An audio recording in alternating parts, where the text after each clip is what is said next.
Ilang buwan na lamang ay magsisimula na ang inaabangan ng lahat na Olympic qualifying tournament doon sa Latvia.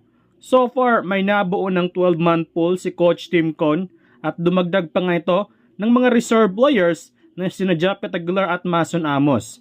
Bukod sa pagdagdag nito ng mga local players sa Gilas, ay dinagdagan din ni Coach Tim Con ang mga naturalized players ng ating Gilas Pilipinas. Noong nakaraan nga ay pinaprocess na ng SBP ang eligibility ni Benny Boatwright bilang backup import ng Gilas team. Well, speaking of import mga idol, ay nagpahiwatig nga ng kanyang kagustuhang maglaro sa Gilas Pilipinas ang Phil-Am na si Jalen Green.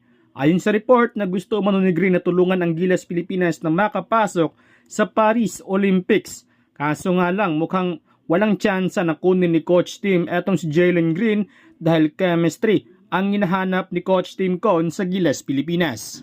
Back in action ulit bukas si Kai Soto sa kanila mismong new renovated home court ng Yokohama kontra yan sa team mismo ni RG Abarientos na Shenzhou Brave Warriors. Laglag na para sa playoffs ang dalawang team na ito. May 10 games na lamang ang natira sa Yokohama. Mukhang may gagawing adjustment ang kanilang coach. Mapapansin talaga natin sa Yokohama na walang kapalitan si Kai pagdating sa depensa. Puro kasi mga offensive players ang ibang import ng Yokohama. Kaya madalas pag wala si Kai sa ilalim ay nabubutasan ang depensa ng Yokohama. Sa side naman ni Kai, tulad ng sinabi natin, may dalawang bagay na nakaka-apekto sa performance ni Kai Soto. Una dyan ay mga foul. Paborito kasi ng ibang import na kunan ng foul etong si Kai Soto. Dahil nahihirapan talaga sila makapasok sa ilalim, lalo na ang pagiging shot blocker ni Kai.